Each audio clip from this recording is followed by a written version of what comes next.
Эрхэм генерал.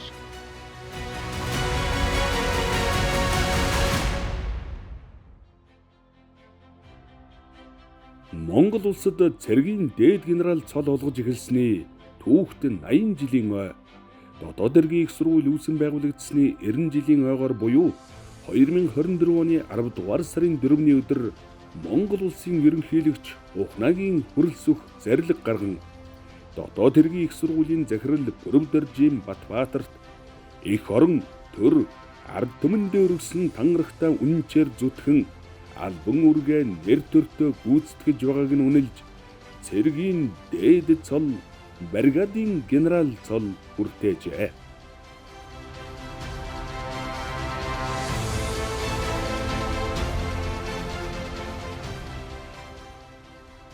Миний аав Голтой аймгийн Харьяат уугуул Бүрөвдөрж хүн насаараа тухайн үеийн нэршлэр Монгол ардын айрам гэж нэртэй одоо их хурл зэвсэг хүчинд насаараа ажилласан айрмын ахлах цолтой хүн байсан. Тэгээд цэргийн хүн болно гэж одоо багасаа мөрөөдөж аавынхаа мэрэгчлийг уламжилж авна гэж ингэж бодож ярьдаг хүүхэд байсан. Тэгээд энэ мөрөөдлөө биелүүлэх гэж цагдаагийн дэд сургуульд конкурстж орсон. 6 хүүхдээс ганцхан би ингээд цагдаагийн албанд орж аавынхаа замаар ингэж сонсогчоос нь эхлээд ингээд цэргийн дээд цол хүртэл нь өнөөдөр хүртэл ажиллаж байна. Бүрөвдөржийн Батбаатар дотоод эргийн их сургуулийн эрдмийн зөвлөлийн профессор, доктор, бригадын генерал 1982-оос 1989 онд нийслэлийн 20 дугаар сургууль, 1989-оос 1992 онд нийслэлийн 24 дугаар сургууль, 1992-оос 1996 онд цагдаагийн дээд сургууль, 2006-аас 2008 онд Монголын үндэсний дээд сургууль, хууль зүйн магистр, 2009-оос 2011 онд Их Британи Умард Ирландын нэгдсэн хамт улсын Лондон хотын LLC коллежид суралцсан. 2019 онд дотоод эргийн сургуульд хууль зүйн докторийн зэрэг хамгаалсан. Бидрээс дээш 2 төгсөлтөөс эхлээд ингээд 3 дугаар курсээс нь эхлээд бүтэн жил уртын дадлаг гэдэг ингээд хийлгээд гаргацдаг цалинтай ажилуулдаг байсан ийм үе. Одоо ингээд бодоход тухайн үед нийгмийн шилжилт, төрийн байгууллагын ажилчид одоо ажлаа орхиж тухайн үеийн нэрчээр одоо ганцгийн 8-нд явах гэдэг юм уу, янз бүрийн байдлаар хувийн шилд ажиллах ийм байдал ихссэн байсан учраас болсон хүчний нөхөн хангалтыг хийх гэж тийм арга хэмжээ авч ирсэн байна гэдгийг бол одоо бид нар ойлгож мэдж байгаа. Тухайн үедээ бол бид нар бушуухан төгсөөд бушуухан цалинтай болж байгаа гэж баярлал явж ирсэн. Тэр үед 1996 он гэдэг чинь улсын мөрдөн байцах газрын 50 жилийн ой болж ирсэн жил. Мөрдөн байцах газар маань 1946 онд байгуулагдсан. Энэ 50 жилийн ойн ажлын хүрээнд хөдөө орон нутаг, хуудад эрүүг нөхцөл байдал хүндэрсэн гэмтрийг ихсэн газруудад ингээд төвөөс хотоос мөрдөн байцаагч нарыг томилтоор ажилуулдаг ийм үе байсан.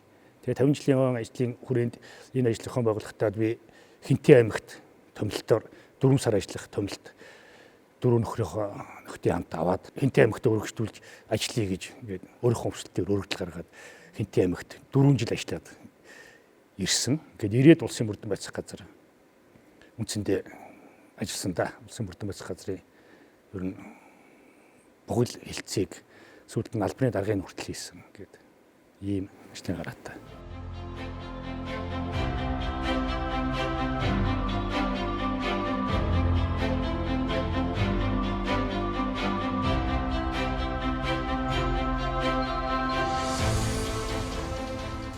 Би 2018 онд дотоод эргийн их сургуулийн удирдлагын академийн захирлаар анх томилогдож өөрийнхөө төгссөн төрөлх сургуулийнхаа босхийг эргээд төгснөөс хойш бараг 24-5 жилийн дараа буцааж алхсан. 92 онд энэ сургуульд элсж ороод өөрийнхөө сурсан төгссөн сургуулаа захирал нэгээд удирдах явна гэж зүүдлээчгүй явсан. Тэгээ одоо энэ сургуулаа ингээд өөрийнхөө энэ сургуулийг хамт төгссөн нөхдөйгөө хамт надад хичээл зааж гисэн тэр Эрдэнэтэн багш нартайгаа өнөөдөр мөр зэрэгтэй бас ингээд ажиллаж байгаа нь бас миний үнэхээр нэр төр хэрэг. Одоо хүртэл энэ багш нар маань манай сургуульд ажиллаад манай сургуулийн профессорын баг, докторийн зэрэг хамгаалуулах зөвлөл, магистр хамгаалуулах зөвлөл, эрдмийн зөвлөл гэх мэтэд ингээд бүгд харьяалагдаад багш нартайгаа хамт ажиллаад ингээд явж байгаа нь би бол их азтай хүн. Мэдхгүй чадахгүй бас асуудал руу гарахад яг багш нар маань надтай хамт нэг байшинд ингээд хамт ажиллаж байдаг, байнга зөвлөгөө аваад ингээд явж байдаг нь нэг талаар бас энэ сургууль хөгжихэд их нэмэр болж байгаа. Одоо манай сургуульд нь ингэж их сургуулийн статустай болсноороо бүрэлдэхүүн болон харьяа 12 сургууль нэгжтэйгээр үйл ажиллагаагаа явуулж байна. Үндсэн 5 агентлагийн хүний нөөцийг захиалгаар бэлтгэдэг юм онцлогтой сургууль. Хэлийн зэрэг, цагдаагийн байгууллагын ажилтан, онцгой байдал, шүүхийн шийдвэр, шүүхийн шинжилгээний газруудын албаагчдыг захиалгаар бэлтгэдэг ийм боловсролын чиг үүрэгтэй төрийн тусгай байгууллага. Энэ сургуулийн захирлаар томилогдсноос хойш удирдлагын багийнхантайгаа бид ярилцаад ерөөсөө энэ сургуулийн болон сургуулийн байгууллага ямар байх ёстой, олон улсын жижигт яаж хүрэх юм гэх мэт нэлээд олон судалгаанууд явуулсны үндсэн дээр ерөөсөө шинжилгээ, өөрчлөлийг сайжруулъя гэдэг ийм зорилго тавьсан.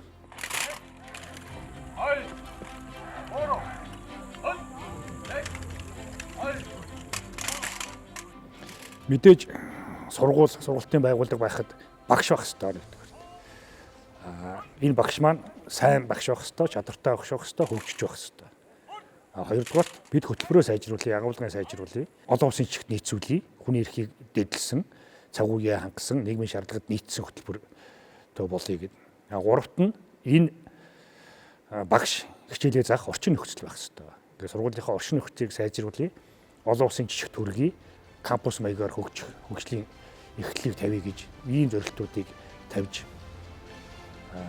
нэлээд ажиллалаа. Энэ зорилтуудыг хийхэд бид нар олон улстай хүлээн зөвшөөрөгдөх үүднээс ISO олон улсын стандартуудыг ер нь нэвтрүүлж ийж энэ зорилтуудын эхлэл шам тавигдах юм байна гэдгийг бид удирдлагын багаараа хэлэлцээд өнөөдрийн байдлаар манай сургууль 5 ISO стандарт хэрэгжүүлчихсэн явж байна. Энэ бол Монгол улстай боловсролын байгууллага дотор нэгдсэн ISO стандарт нэвтрүүлсэн анхны байгууллага болоод явж байгаа. Энэ ISO стандартыг нэвтрүүлэхдээ бас бид нар алсын хараа зорилго зорилтоо шинээр тодорхойлсон. Ингэхдээ бид нар алсын хараагаа Азийн жижигт төрсэн жишг сургууль болно гэж тавиад дэлхийн цагдаагийн сургуулийн байгууллагуудын холбоо одоо Интерпа гэж байгууллага байд. Энэ байгууллагад дэлхийн 86 улсын 115 ихтэй сургуулиуд хамрагдсан юм гишүүнчлэлтэй ийм холбоо байдаг. Энэ холбооны удирдах зөвлөлийн гишүүнээр нь миний бие сонгогдоод ажиллаж байна. Азийн цагдаагийн сургуулийн байгууллагуудын холбоо АФТА гэж бас байдаг. 29 улсын 30 гаруй сургууль бас элссэн ийм сургуулийн байгууллага байдаг. Энэний дэд ерөнхийлөгчээр 2 дахь үйлдвэр сонгогдоод ажиллаж байгаа ийм олон улсын сонгуульт албан тушаалуудтай. Энэ сонгуульт албан тушаалуудад өрсөлдөж бас сонгуульд нь нэр дэвшиж тэгээд ялт байгуулж энэ албан тушаалыг хашиж явах нь манай сургуулийн бас энэ Азийн жижигт хүрэх бусад орны сургуулийн бодлого, сургуулийн арга барил, сургуулийн орчноос суралцах бас оюутан багш солилцооны хөтөлбөрийг хэрэгжүүлэхэд нэлээд тус төхөн болж байгаа. Бүгдээр нь Солонгос улс, Вьетнам, Таиланд, Хятад гэх мэт Азийн улсуудтай, Америктай гэх мэт өөр бусад улсын цэрэг цагдаагийн сургуулийн байгууллагуудтай бид нар оюутан солилцоогоо хэрэгжүүлээ, хос хөтөлбөр хэрэгжүүлээд явж байгаа нь бас энэ Азийн сургуулийн байгууллагуудын жишгт хүрж байгаа нэг хэлбэр гэж бодож байгаа. Азаас нэлээд олон улсууд манай сургуульд бас оюутан солилцоогоор оюутнаа авчирч сургаж байгаа. Манайх ч бас зөрүүлээд оюутнаа явуулж байгаа нь бас бид нар Азтай хүлээн зөвшөөрөгдсөн сургуулийн хэмжээнд хүрсэ гэж ойлгож байгаа.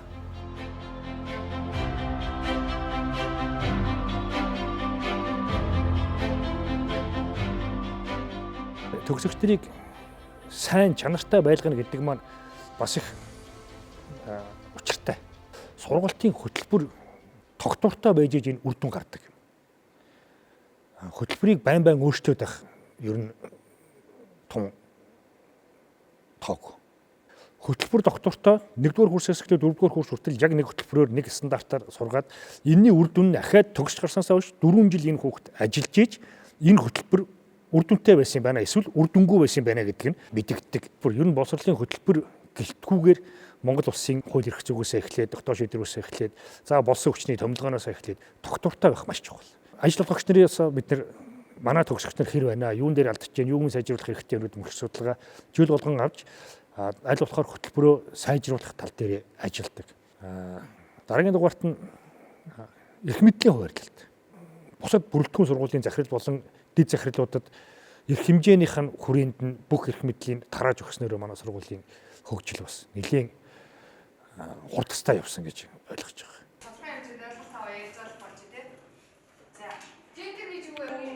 Багшийг эрдэм шинжилгээний ажлыг нөхцөл болцоогоор хангасан. Багшийг ажлын цагаар конторын аль багшчиг гэдэг ажил цагийг бүртгэх болсон. Хичээлийн бос цагаар бол өөрийгөө хөгжүүлдэг эрдэм шинжилгээний ажил хийдэг. Одоо өгүүл нийтлэлээ бичдэг, доктор диссертацаа хамгаалдаг, гадаад хэлээ сурдаг гэх мэт нөхцөл болцоогоор нь хангаж өгсөний үр дүнд манай сургуулийн багш нар сүүлийн үед боловсролын зэрэг ахиулах, ялангуяа докторийн зэрэг хамгаалах нь бол урд жилүүдээс хэд дахин өссөн. Гадаад хэлний мэдлэг тэр дундаа англи хэлний мэдлэгтэй байхыг бол бүх багшаас шаардлага тавьж жил болгон 2 удаа багш нараас аттестатын шалгалт авч хэлийг сайжруулахаар ажилдаг. Энэ хүрээндээ бид нар бас Филиппин улс, Америкийн нэгдсэн улс гэх мэт улсуудад хэлний сургалтанд олон тооны багш нараа хамруулж байгаа нь бас үр дүнд хүрж байгаа гэж ойлгож байгаа. Сүүлийн үед сургуулийнхаа төгсөгчдийг хүний эрхийн мэдрэмжтэй болгох тал дээр бол бид нар нэлээд анхаарч байна. Бүх хичээлийн хөтөлбөрүүдэд бид нар хууль зүйн хамтаа хамтраад нүүбийн гендерийн төсөл хэрэгжүүлээд хүний эрхийн төсөл хэрэгжүүлээд бүх хичээлийн хөтөлбөрүүдэд бид нар үнэлэлт өгнөлт гадны байгууллагаар хийлгээд зөвхөн 2 цагийн 2 кредитийн хүний эрхийн хичээл тусад нь гаргаад бүх хичээлийн хөтөлбөрийн агуулгатай хүний эрхийг заавал тусгасан байхын дүгнэлтийн дагуу бид нар хөтөлбөрөө шинжилээд ингээд үйл ажиллагаагаа явуулж байна. Өнөөдөр бид нар бүхэл бүтэн 2 кредит цагийн хүний эрхийн хичээл тусдаа ордог Монголд анхны сургууль. Бүх хичээлдээ 85% нь хүний эрхийн агуулгыг заавал багтаасан байх ёстой гэдэг энэ олон улсын байгууллагын дүгнэлтийг үндэслээд бид нар өнөөдөр нийт хөтөлбөрийн 85% нь бид нар ингээд хүний эрхийн агуулгыг шингээчээд цаашлаад бид нар 100% ингээд бүх хичээлдээ хүний эрхийн агуулгыг шингээнэ гэдэг юм хөтөлбөрийн шинжилт боловсролт хийгдээд явж байгаа.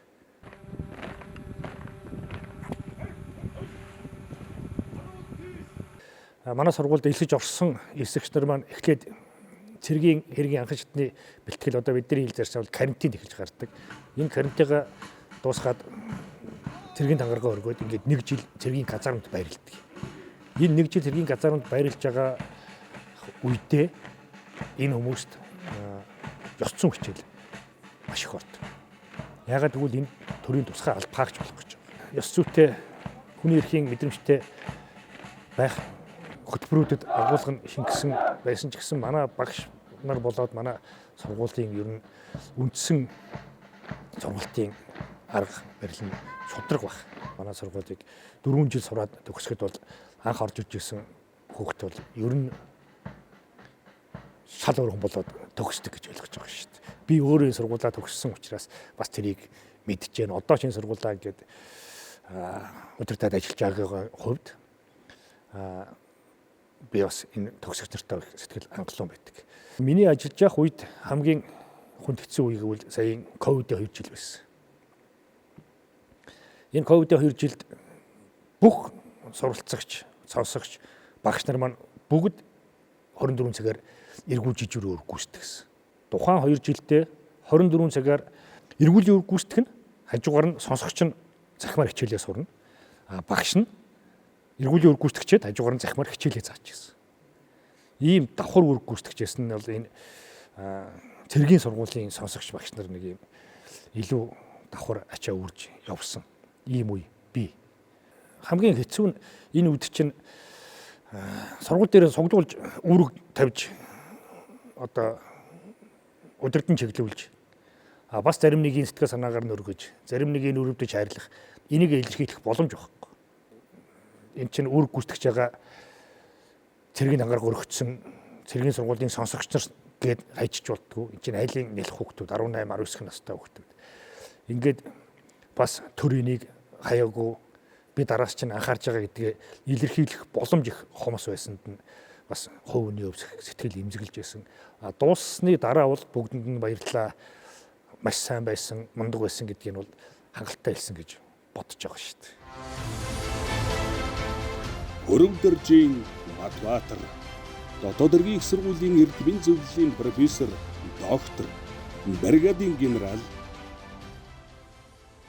1996-аас 1997 онд Сонгон найрхан дүүргийн мөрдөн байцаах хэлтэст мөрдөн байцаагч, 1997-аас 2001 онд Хэнтийн аймгийн цагдаагийн хэлтэст мөрдөн байцаагч, 2001-ээс 2003 онд улсын мөрдөн байцаах газрын онц хүнд гэмтрэг мөрдөх хэлтэст ахлах мөрдөн байцаагч, 2003-аас 2007 онд Сүхбаатар дүүргийн цагдаагийн хэлтсийн мөрдөн байцаах тасгийн дарга, 2007-оос 2012 онд улсын мөрдөн байцаах газрын арин сурвалжлах хулгайн гэмтрэг мөрдөх хэлтсийн дарга, эдийн засгийн гэмтрэг мөрдөх хэлтсийн дарга, байгаль хамгаалах журмын эсрэг гэмтрэг мөрдөх хэлтсийн дарга, улсын мөрдөн байцаах газрын дэд дарга. Би ер нь мөрдөн байцаагч хүн. Би анх төгсөөл мөрдөн байцаагч хийсэн гээд энэ сургуульд ирэн иртлээ ер нь мөрдөн байцаагчаар л ажилласан. Мөрдөн байцаах албандаа л ажилласан. Мөрдөн байцаагч дотроо ер нь онц хүнд гэмтрэг голцоо мөрдөжсэн. Одоо онц хүнд гэмтрэг гэдэг маань тухайн үеийн бол одоо хувийн гэмтрэг мөрдөх хэлцэд ажиллаж байсан ийм хүн. Ер нь цагдаагийн байгууллагад ажилласан, мөрдөн байцаагчаар ажилласан энэ он цагаа эргээд ботход тухайн цаг үеийн нөхцөл байдал, тухайн үеийн даргын команд шийдвэр, тухайн цаг үеийн хуулийн өөрчлөлт, тухайн цаг үеийн нийгмийн одоо шилжилтийн үе гэх мэтлэн ямар ч нөхцөл байдал байсан зарчимтай байх ёстой байна гэдэг юм надад маш гүн үнцгий суус. 2012 онд Баянзүрх дүүргийн цагдаагийн 1-р хэлтсийн мөрдөн байцаах тасгийн дарга, цагдаагийн 2-р хэлтсийн гэмтрэгтэй тэмцэх ажил хариуцсан дэд дарга, 2013-аас 2014 онд замын цагдаагийн газрын гэмтрэгтэй тэмцэх газрын дарга, 2014-өөс 2016 онд Чингэлтэй дүүргийн цагдаагийн 1-р хэлтсийн дарга, 2016-аас 2017 онд цагдаагийн ерөнхий газрын тэргүүн дэд дарга, 2017-аас 2018 онд цагдаагийн ерөнхий газрын мөрдөн байцаах албаны дарга, 2018-аас 2020 онд хууль сахиулахын их сургуулийн удирдлагын академийн захирал, 2020-с 2025 оны 4-р сарын 8-ны өдрийн хүртэл дотоод хэргийн их сургуулийн захирал. Энэ сургууль 34 онд байгуулагдсан цагаас хойш би 26 дахь захирлна. Яг харахгүй намайг энэ сургуулийн захирлаар ажиллаж ах үед түүхэн цаг үе тохиож энэ сургуулийн маань 90 жилийн ой болсон. Энэ 90 жилийн ойгоор манай сургууль маань хийсэн бүтээсэн 90 жилийнхаа түүхийг үнэлүүлж Монгол Улсын ерөнхийлөгчийн зарилгаар Сүхбаатарын одонгоор шагнагдсан нь бол манай сургуулийн түүхэнд бас алтан үсгээр бичигдэх нэг томоохон үйл явдал болсон гэж боддог.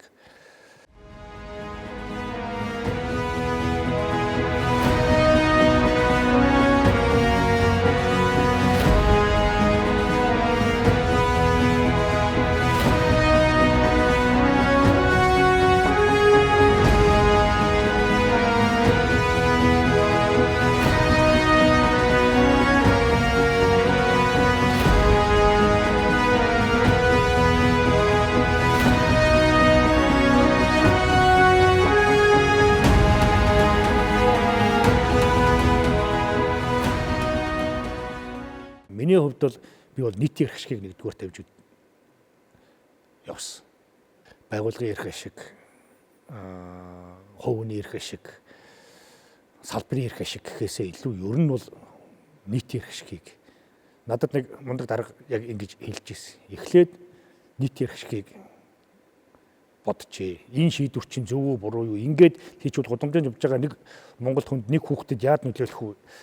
Нэг Монгол иргэнд яад нөлөөлөх үү? Тэр хөдөө мал малж байгаа хүнд яад нөлөөлөх үү? Нэг машин барьж явж байгаа жолоочид яад нөлөөлөх үү? Нийтэд ямар тустай вэ? Нэг хоёр хүн хохироод нийтэд тустай юу юу гэдэг энийг сайн бодчихъя шийдэл гаргачихъя гэж энэ хэлсэн энэ үгнээс одоо миний амьдралын тэр нийтийн эрх ашигыг нэг тавих гэдэг бол бас залуугаас минь их хэлж ингээд суудсан.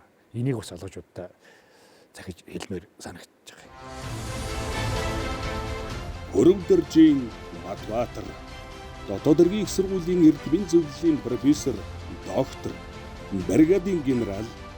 Миний хөндлөж явдаг олон даргандар, олон генералууд, генерал цол авсны дараа энэ цолны нэр хүндийг өндөр төргөж явах, энэ цолтой хүн хэрхэн яаж бие авч явдаг, энэ цолтой хүн ер нь ямар байх ёстой гэдэг энэ бүх агуулга нь эрхэм гэдэг энэ үгэнд нь багтцсан шингэсэн шинэхэн генерал надад бас энэ нэвтрүүлэгт орох боломж олгосонд бас их баяртай байгаа.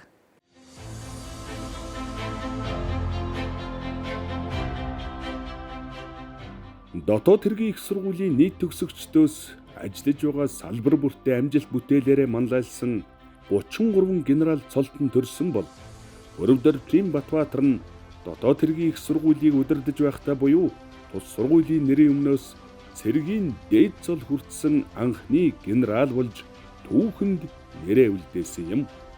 Хээж бүтээх эд насанд нь 90 болж ирсэн энэ эрхэм цол төмний тусын тул зүтгэх түүний хүсэл зоригийн жигүүр болох нь дамжиггүй. Нийтийн эрх ашиг нэгдүгээр дэрэмблэгдэх төрийн тангарагтан эрхэм генерал Өрөвдөржийн Батбаатар.